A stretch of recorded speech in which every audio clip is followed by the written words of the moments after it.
특별히 나를 향한 하나님의 계획을 알 수 있는 시간이 되게 하여 주옵시고, 오늘도 주시는 말씀으로 잃어버렸던 기쁨과 즐거움과 주님에 대한 첫사랑을 회복시킬 수 있는 그런 말씀이 되게 하여 주옵시며, 오늘도 아버지 하나님 다른 사람을 세우고 품고 성숙한 그리스도인으로 성숙해지는 그런 영적인 말씀을 듣는 우리들이 되게 하여 주옵소서.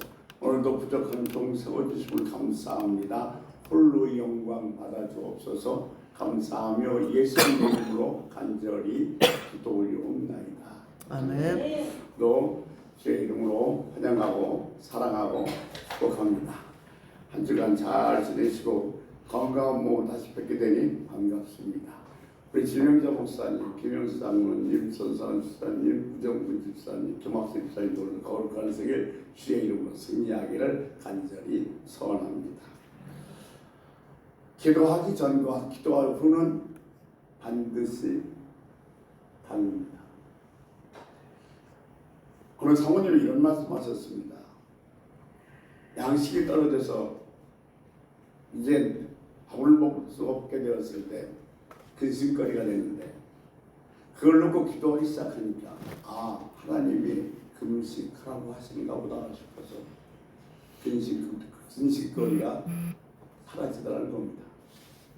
환경은 바뀌어진 것은 없으나 예배 전과 예배 후는 반드시 달라지게 되어 있는 겁니다.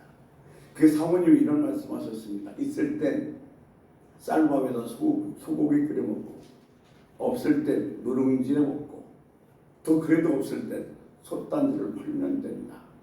무슨 얘기냐면 상황에 휘둘리지 않겠다는 겁니다. 어떤 상황에 처해있어도 하나님이 나와 함께 한다는 확신이 있기 때문에 전혀 흔들리지 않겠다는 겁니다.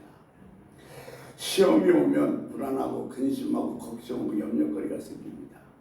그런데 승리를 하게 되면 담대하고 감사하게 됩니다. 여러분 어느 쪽이십니까? 불안하고 초조하십니까? 근심거리가 있으십니까? 아니면 담대하며 승리한 삶을 살아가고 계십니까? 제가 지난 시간에 이런 말씀 드렸습니다.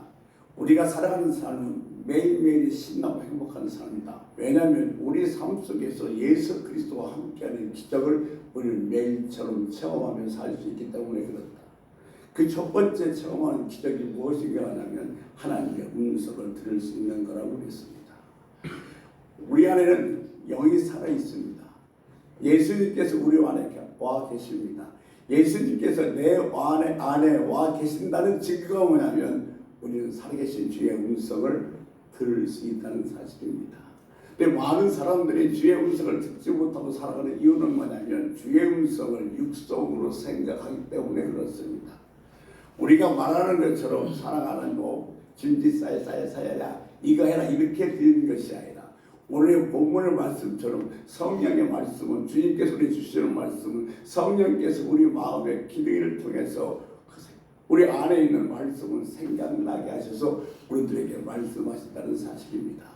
그리고 여러분 안에는 하나님의 말씀이 있어야 됩니다. 그 말씀이 있을 때 성령께서 그 말씀이 생각나서 하나님의 음성으로 들을 수 있게 만들어 주시기 때문에 그렇습니다. 그래서 말씀 기도가 중요한 겁니다. 여러분 말씀 읽는 것을 게으리하지 마십시오. 말씀이 내 생명의 양식을 믿으시기 바랍니다. 여러분 하루 밥 세 끼를 먹어야 사는 것처럼 매일매일 하늘의 양식인 하나님의 말씀도 우리가 먹어야 사는 겁니다. 말씀을 읽어서 그 말씀이 여러분 안에 거할 수 있도록 날마다 말씀을 읽고 묵상하는 복된 여러분 되시기를 주의 이름으로 부탁을 드립니다. 왜냐하면 그 말씀이 내가 힘들고 어려울 때 성령의 조명으로 말미암아 생각나게 하기 때문에 그렇습니다. 그러므로 말씀을 꼭 읽고 묵상하는 여러분 되시기를 주의 이름으로 소원합니다. 그러면서 어느 때 가장 주의 음성을 잘 들을 수 있는가? 기도할 때라고 말씀드렸습니다. 왜냐하면 기도는 주님에게 집중하는 시간입니다. 주님을 주목하는 시간입니다.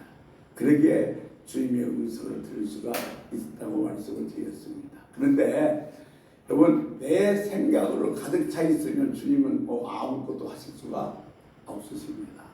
이미 내가 어떻게 해야 되겠다고 결정해 놓고 기도하면 결국 해답은 무엇으로 나오냐? 내가 결정한 쪽으로 갈 수밖에 없습니다.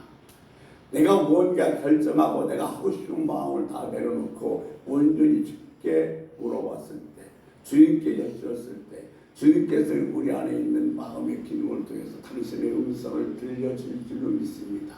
여러분, 내가 뭘 하겠다는, 뭘 바라겠다는 욕심이나 희망사항이 아니라 다 내려놓고 주님에게 내가 어떻게 해야 될지 여쭤볼 수 있는, 그런 기도할 수 있는 주의 백성들이 되기를 주의 이름으로 간절히 부탁을 드립니다. 여러분, 주님이 내 안에 와 계시는데 하나님의 음성을 듣지 못하는 게 이상한 일이 아닙니까? 내 안에 주님이 와 계시면 믿으십니까? 내 안에 주님이 와 계시면 그분은 성령님을 통해서 우리에게 말씀하십니다. 그러니까 내 안에 주님이 계시다는 사실을 믿으면 우리는 주의 음성을 듣는 것은 안 듣는 것이 이상하시겠지. 그것은 바로 방해가 있는 줄로 믿습니다. 오늘 두 번째, 우리들의 일상에서 체험할 수 있는 또 하나의 기적은 어떤 거냐면, 지난 시간에 잠깐 말씀드리다 말았습니다만, 가는 사람 죄인을 용서하는 겁니다. 우리가 예수를 믿고 경험하는 기적은 죄인을 품는 겁니다. 이것을 잘 설명해 준 말씀이 요한복음 8장 1절에서 11절 말씀입니다만,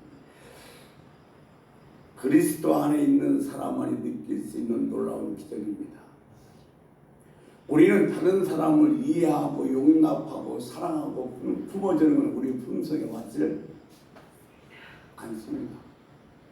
그런데 내가 나한테 잘못하고 나한테 실수하고 나를 미워하는 사람을 내가 품고 용서하고 사랑하고 하게 된다는 것은 그야말로 기적입니다. 이것이 우리 일상생활에서 매일 느껴져야 될 기적인 줄로 믿습니다. 그러니까 여러분, 우리 삶 속에서 이걸 느낄 수 있게 살아가기를 주의 이름으로 소원합니다. 아멘. 우리가 사회생활 하면서 어렵고 힘든 사람은 도울 수도 있어요. 긍휼히 여길 수도 있습니다. 그런데 정말로 내게 실수하고 나를 싫어하고 나를 미워하는 사람을 용납하고 용서하고 사랑하고 품는다? 그건 절대로 불가능합니다. 근데 그것이 우리 안에 예수 그리스도와 계셨을 때에 가능해짐으로 기적이라는 겁니다. 이 기적이 우리 일상상에서 늘 일어날 수 있게 되기를 주의 이름으로 소원합니다. 그건 나에게 정말로 잘못하고 실수하고 또 나를 괴롭히는 사람을 여러분 용서하실 수 있나요? 원수를 사랑하게 되셨습니까? 라고 대답하면 머뭇거리면서 대답할 수 없다는 것은 참 우리들의 마음을 무겁게 합니다. 속죄함을 받으셨습니까? 하면 아멘합니다. 근데 여러분을 힘들게 하는 사람을 용납하고 품고 사랑하고 용서하셨습니까? 그러면 머뭇거릴 수밖에 없습니다. 속죄함을 받으셨습니까는 아멘이 되는데 원수를 사랑하십니까? 아멘이 안 된다면 속죄함을 받았다는 것에 문제가 있습니다. 나는 그것을 믿는다고 하지만 그것은 사실은 죽은 믿음이라는 겁니다. 우리가 속죄함을 받았다는 사실 때문에 내가 속죄함을 받았다고 믿음을 구원을 받습니다. 그런데 내가 속죄함을 받았다는 사실을 믿지만 내가 원수를 사랑하게 되었다는 말을 믿지 못한다 그런다면 그 믿음은 뭐요? 죽은 믿음이 되어져 버린다는 겁니다. 야고보서는 야고보서 2장에서 행함이 없는 믿음은 죽은 믿음이라고 했습니다. 행함이 뭡니까? 주님께서 말씀하셨습니다. 주여 주여 하는 자마다 다 하늘나라에 들어갈 것이 아니라 내 뜻대로 아버지 뜻대로 행하는 자만이 하나님 나라에 들어갈 수 있다고 그랬습니다. 그럼 아버지 뜻이 뭐예요? 여러분, 기도하고 예배하고 찬양하고 이것도 물론 아버지 뜻입니다만 아버지 뜻이 원수를 용서하라는 것이 아버지 뜻이라는 사실을 잊어서는 안 됩니다. 그러니까 내가 속죄함 받았습니다. 아멘. 그런데 나를 미워하고 나를 싫어하는 사람은 나를 용서하지 못하고 품지 못하고 사랑하지 못합니다. 그러면 그 믿음은 죽은 믿음이라는 겁니다. 원수를 사랑하는 것, 이것이 하나님의 뜻임이라는 사실을 우리는 기억해야 될 것입니다. 우리가 아직도 나를 미워하는 사람을 싫어하고 머뭇거리는 이유는 왜 그러냐면 우리가 진리의 눈을 뜨지 못했기 때문에 그렇습니다. 여러분, 우리가 원수를 사랑하는 것과 하나님이 내 죄를 사해 준 것과 어느 정도 차이가 나는가 하면, 우리 주님께서 이것을 요한복음 8장 1절에 11절에서 말씀하셨는데, 우리가 돈을 좋아하니까 돈을 빌려서 말씀하셨어요. 우리가 예수 그리스도의 십자가의 보혈로 말미암아 모든 죄를 다 용서받았고 속죄함 받았고 구원받았다. 이것은 1만 달란트를 탕감받은 것과 똑같다는 겁니다. 그런데 나를 힘들게 하고 나를 어렵게 하고 나를 괴롭히는 사람을 용서하는 것은 100데나리온을 탕감해 주는 것과 같다는 겁니다. 1만 달란트, 우리 한국 돈으로 계산하면 약 5조 원입니다. 5조 원을 내가 탕감받았는데 100데나리온 1000만 원을 탕감하지 못하는 것과 똑같다는 겁니다. 그러니까 내가 속죄함 받았습니다. 아멘. 근데 당신을 미워하는 사람을 사랑하고 품고 용서하셨습니까? 아멘을 못한다 그런다면 5억 원을 탕감받았는데 1000만 원을 탕감 못해주는 사람과 같다는 겁니다.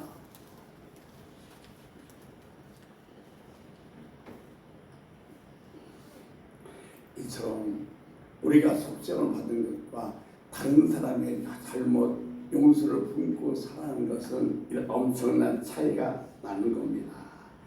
우리가 영적인 눈이 가려져 있기 때문에 제대로 보지 못해서 그렇지, 정말로 영적인 눈이 띄어져서 나 같은 것이 주님의 은혜로 말미암아 구원받았다, 죽을 수밖에 없는데 지옥 갈 수밖에 없는데 천국 백성이 되었다, 그것을 깨닫게 된다면 다른 사람을 용납하고 이해하고 사랑하는 것은 아무것도 아닌 것이 될 수밖에 없다는 것입니다.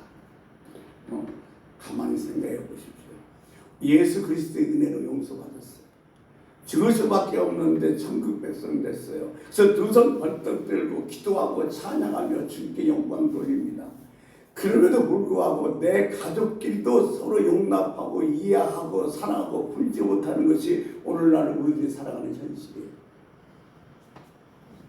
사실 이 구정면전에도요, 얼마나 많은 사람들이 집안에서 다투고 어렵고 힘들면서 이해를 못하고 용납하고 말을 안 꺼지는지 모릅니다.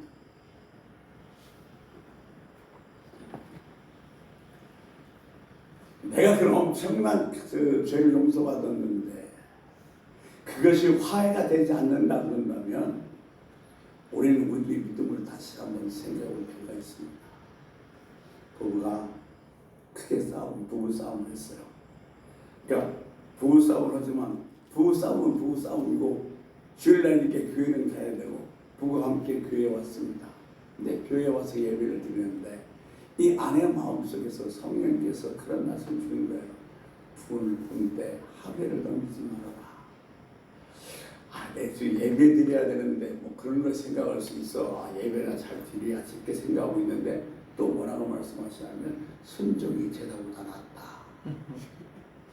그러니까 예배 드리는 것보다도 뒤에 남편과 먼저 뭐요? 화해하라는 말씀이죠.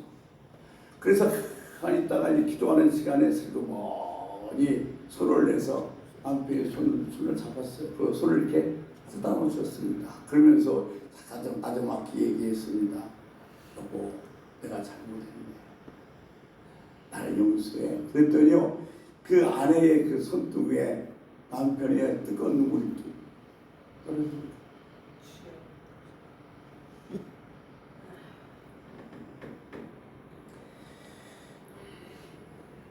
정말 중요한 것은 예수님께서 내 안에 들어오셔서 나를 이길 수 있어야 됩니다.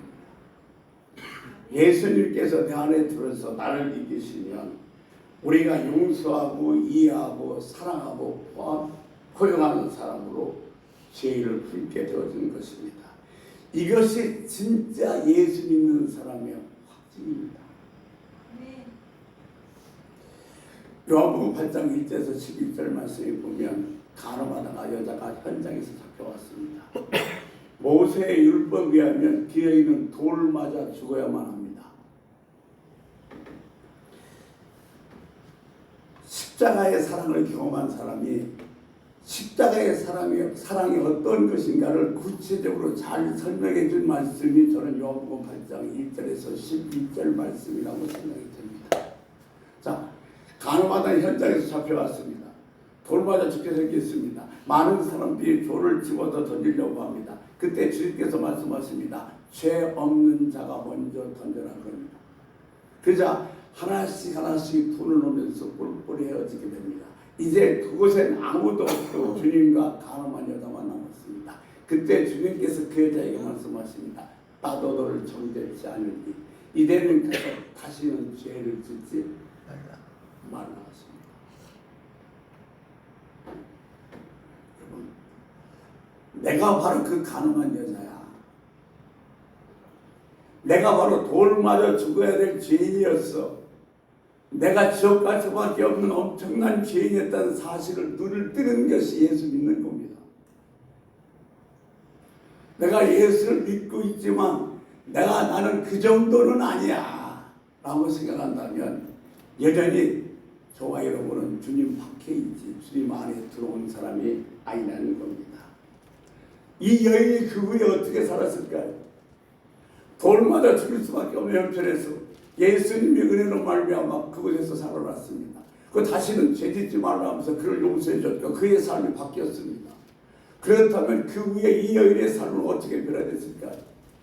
돌 맞아 죽을 수밖에 없는 나를 구해줬는데 다른 사람의 잘못이나 실수를 보고 불평하며 정죄할 수 있겠습니까? 다른 사람의 실수나 또 나한테 잘못한 것도 끌어안고 포옹하며 용서하는 사랑의 사람으로 변했을 것입니다. 그러니까 내가 정말 엄청난 죄에서 용서받았는데 어떻게 다른 사람의 죄를 비난하며 탓하고 있겠습니까? 라는 거예요. 내가 여인과 같이 돌 맞아 죽을 자였다고 느끼는 것, 그것을 깨닫는 것이 예수 믿는 것입니다.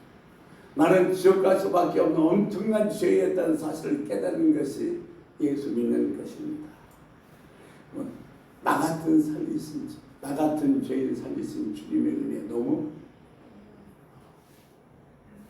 정말로 나 같은 죄인 살리신 주님의 은혜가 너무너무 놀랍다냐. 내 주변에서 나를 향해서 실수하고 잘못하고 나에게 손해주는 사람은 우리는 용납하고 용서하고 끌어안고 사랑할 수 있어야 됩니다. 내가 얼마나 큰 죄를 졌는데 그 죄를 용서받은 죄인이기 때문에 말입니다. 요셉은요, 형들이 자기를 팔려고 그랬어요. 근데 그 형들을 살려줬고 형들은 살렸어요. 왜? 하나님이 자기와 함께하고 있다는 사실을 알았기 때문에 그렇습니다. 다윗은 자기를 평생 괴롭혔던 사울인데 사울의 후손을 잘 대우해줬어요. 왜 그러냐면 다윗은 이것은 자기가 그 사울의 후손에게 은총을 베푼 것이 아니라 하나님의 은혜였다는 사실을 깨달았기 때문에 그래요. 오늘 내가 이만큼 살 수 있는 것도 내가 뭔가 잘났고 똑똑해서 괜찮아서 그런 것이 아니라 하나님의 은혜로 말미암아 이만큼 살아갈 수 있다고 생각한다면 얼마든지 이해하고 용납하고 품을 수 있는 것이 그리스도의 사랑인 줄로 믿습니다. 요한복음 13장 34절 말씀에서 주님 뭐라고 말씀하십니까? 내가 너에게 새 계명을 주노니 내가 너를 사랑한 것처럼 서로 사랑하라. 남아프리카에 바덴마라는 족속이 있습니다. 근데 그 부족에게는 죄 짓는 사람이 없습니다. 감옥이 필요가 없어요. 이해가 되십니까? 인간들이 살아가는데 어떻게 죄를 짓지 않고 살 수 있겠습니까? 그런데 그 부족에는 죄 짓는 사람이 없어서 감옥이 없어요. 어떻게 해서 그런 일이 생겼는가라고 보면 예를 들어서 누가 죄를 지으면 그 사람은 가운데 딱 세워놓습니다. 그리고 온 부족이 모입니다. 온 부족이 모여서 뭘 하고 있느냐면 그 사람이 어릴 때부터 잘했던 일을 칭찬을 한 가지 하기 시작해요. 저 사람은 어렸을 때에 정말 친구가 배고플 때 자기 걸 나눠 먹었습니다. 저 사람은 어렸을 때 어른이 무거운 거 들고 갈 때 그걸 들어줬습니다. 저 사람은요 또 누가 힘들 때 같이 나눠서 이래 칭찬을 하나씩 돌아가다 보면 결국 거기서 죄를 지어서 와 있던 그 사람은요 펑펑 울면서 회개하면서 다시는 그 죄를 짓지 않게 되어진다는 겁니다.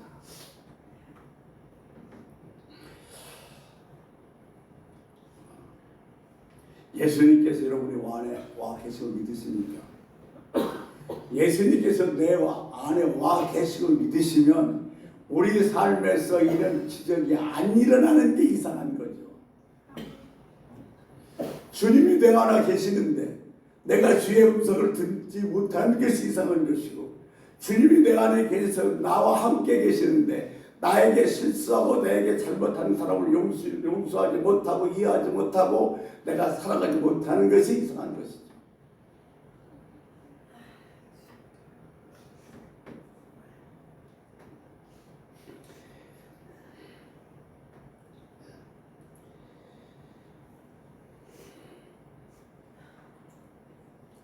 세 번째, 우리가 매일매일 기적하는 기적 속에서는 우리들의 말이 기적을 만든다는 겁니다.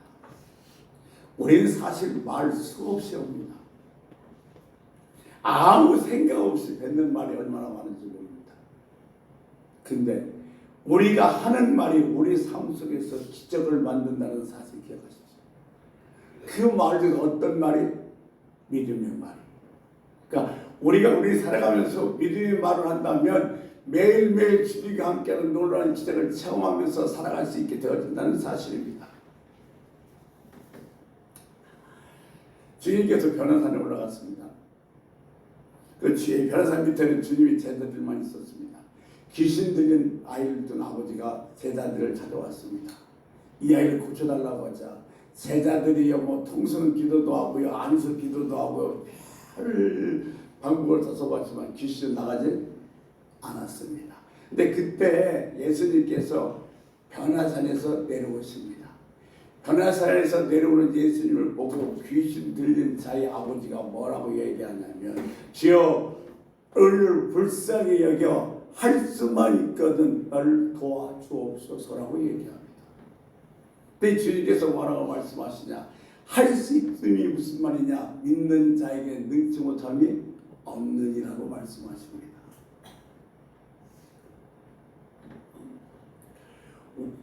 할 수 있거든이 무슨 말이냐, 믿는 자에게 능치 못함이 없느니라. 저는 이 말씀은 누구한테 하는 말씀이냐면, 물론 지금 귀신 들린 아이를 데려온 아비한테 하는 말씀이지만 오늘날 저와 여러분에게 하시는 말씀인 줄 믿습니다. 할 수 있거든이 무슨 말이냐, 믿는 자에게 능치 못함이 없느니라. 아멘. 아멘. 근데 우리 일상생활 속에서 기적이라는 요소가 상당히 많이 있는데, 그 기적을 일으키는 요소 중에서 가장 중요한 요소가 뭐냐 그랬더니 말이에요.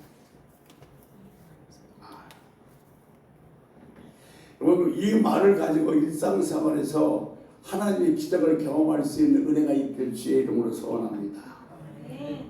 말 한마디가요 사람을 살리기도 하고 즐기기도 하고요, 말 한마디가 힘을 주기도 하고 힘을 빼기도 하고요, 말 한마디가 인생을 바뀌기도 하고 인생을 망가뜨리기도 합니다.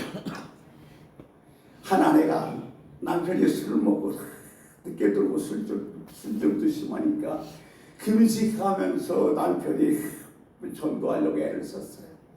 별별 방법을 다 썼어요. 근데 어느 날 남편이 성령의 감동이 되었는지 교회에 나가기 시작했고, 교회에 나가서 성령의 감동으로 은혜가 되기 시작해서 예수를 믿기 시작했고, 예수를 믿고 얼마 안 돼서 술도 다 끊었습니다. 그 회사의 회식 자리에 가서도 나는 이제 예수를 믿더니 술 안 먹습니다 당당하게 선포하고 정말로 괜찮고 멋있는 크리스찬으로 삶을 살아가고 있었습니다. 그러다 어느 날 남편이 12시가 넘어도 들어오지 않습니다. 그저 이 아내에게는 어떤 생각이 들었을까요? 옛날 버릇 나왔구만. 누워서 또 신나게 또 먹고 들어오니까 아이고 왠지 12시가 넘어서 현관 문소리가 나더니 남편이 들어옵니다. 들어온 남편, 현관에 서 있는 남편에게 이 아내가 내뱉다 소리를 들립니다. 내가 그럴 줄 알았지. 네가 얼마나 가겠냐. 아이고. 그러니까 이 남편이 아무 말도 안 하고서 그냥 방으로 들어갑니다. 근데 이 아내가 이상합니다. 뭐 이상하냐면 그 시간에 들어왔으면 반드시 남편이 입에서 술 냄새가 나야 되는데 술 냄새가 안 나는 거예요. 아무 없이 잠만 자고 그날 다음날 아침에 남편이 출근했습니다. 아내가 미안해서 출근한 남편에게 전화를 걸렸습니다. 어젯밤에 미안했다고 얘기하려고 전화를 딱 받은 남편이 하는 말이 왜? 나 교회에 안 다녀.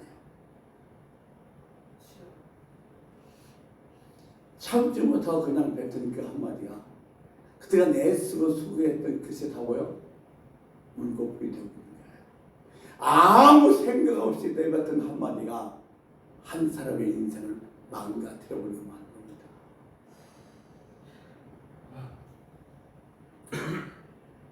다른 예를 하나 들어볼까요? 좋은 대학을 나와서 대기업에 취직했고 인물도 상당히 좋습니다. 근데 그 남자에게 여자가 생겼습니다.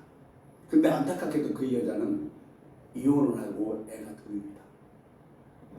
어머니한테 이 남자가 그 아내를 얘기를 했는데 자기 여자친구를 얘기를 했는데 권사님이다만 도저히 이해를 못하겠는 거예요. 그래서 권사 입장에서 뭐 이런 조건들이 안 된다고 얘기를 할 수 없으니까 최소한으로 뭐라고 하냐면 그래도 예수는 믿어야지 이렇게 하면서 반대를 했습니다. 그 매일 이제 새벽기도 나오면서 기도를 하는 거예요. 하나님 내 남편에게서 정말로 이제 그 여자와 멀어지게 하고 정말 좋은 여자 만나서 결혼해주세요 기도를 하는 겁니다. 근데 기도를 계속 하는 어느 날 어떤 마음이 드냐면 이런 생각이 들기 시작하는 겁니다. 야, 네가 그 여자를 받아주면 새 영혼을 구원한다. 아멘. 이 권사님 답답한 거예요.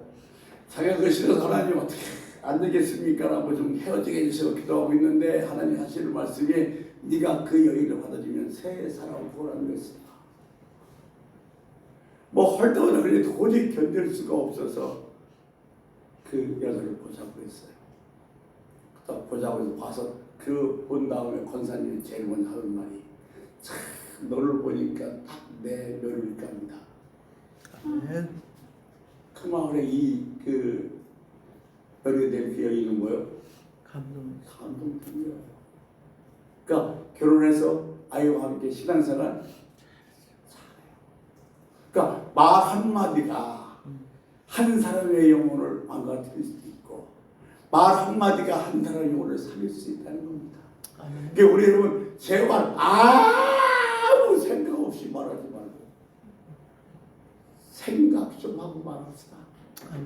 말은 그냥 해서 없어지는 것이 아니라 말에 힘이 있습니다. 생각해서 믿음의 말을 고백했을 때 그 믿음의 말이 우리 삶에 기적을 가져오는 줄로 믿습니다. 아멘.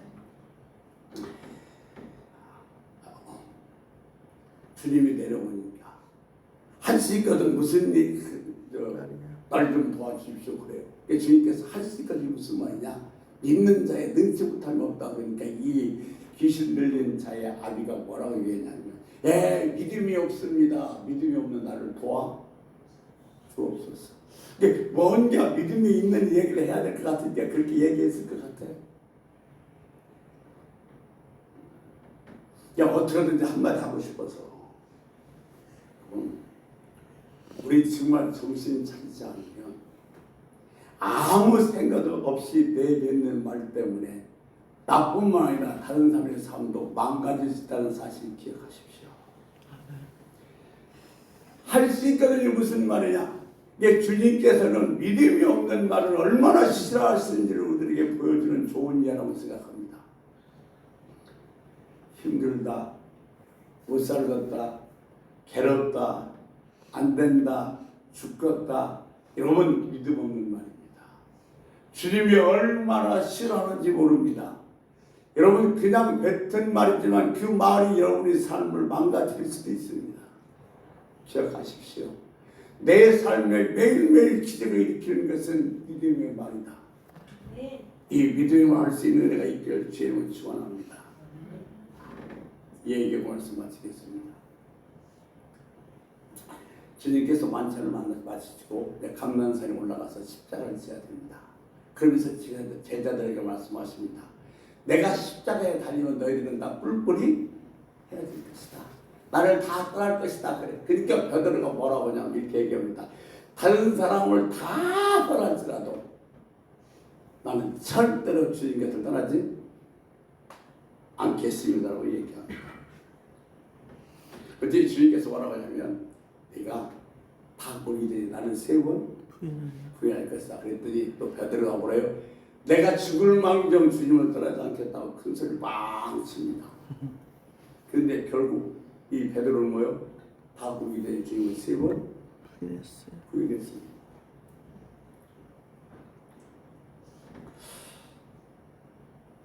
믿음의 말에 이 정도라면 그 구태의 믿음의 말이라고 얘기할 수 있을까요? 자기는 죽어도 절대로 주님 떠난 일이 없다고 그랬는데 다 보기 전에 심지어는 저주까지 하면서 주님을 세 번이나 부인했습니다. 그러니까 우리가 믿음으로 얘기를 했지만 그것이 그 뒤에 뒤집혀진 적이 한두 번이 아니잖아요. 근데 베드로는 결국 어떻게 됐어요? 내가 주님을 부인하지 않겠습니다. 떠나지 않겠습니다 했는데 세 번 부인했지만 마지막 베드로는 어떻게 됩니까? 십자가에 거꾸로 달려서 순교하고 맙니다. 자기의 믿음의 말대로 들었습니다. 그가 고백한 대로 된 것입니다.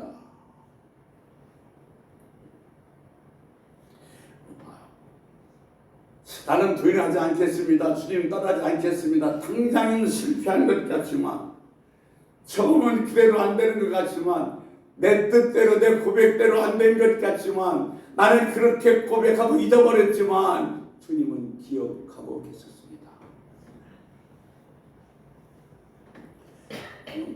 저와 여러분이 주님 앞에 결단하고 고백한 것 우리는 세월이 지나고 아니면 바빠서 잊어버릴지 모르지만 주님은 반드시 기억하고 계십니다. 이것은 대단히 중요한 겁니다. 베드로가 주님이 부활하시는데도 불구하고 면목이 없어서 그런지 다시 고기를 잡으러 갑니다. 근데 고기를 잡으러 간 갈릴리까지 주님께서 찾아오셔서 주님이 베드로에게 넌 나를 사랑하냐고 세 번씩 묻습니다. 결국 이 주님은 베드로에게 예 주님 사랑한다는 고백을 세 번 얻어냅니다. 그래서 베드로는 세 번 부인했던 그곳에서 노예를 받게 되었습니다. 여러분, 네가 나를 사랑합니다. 이 사랑의 고백이요 정말로 그대로 십자가에 거꾸로 달려서 죽을 수 있는 놀라운 선교의 힘이 되었던 사실은 기적을 일으키는 믿음이 말이었고 두 번째 이 고백이 고난을 이길 힘이 됩니다. 베드로는 나중에 사도가 돼서 모양을 합니다. 근데 베드로 시대에 교회가 가장 많이 핍박을 받던 시절이었습니다. 그 핍박을 어떻게 이겨냈느냐? 주님 사랑합니다라는 이 고백으로 이겨냈던 것입니다.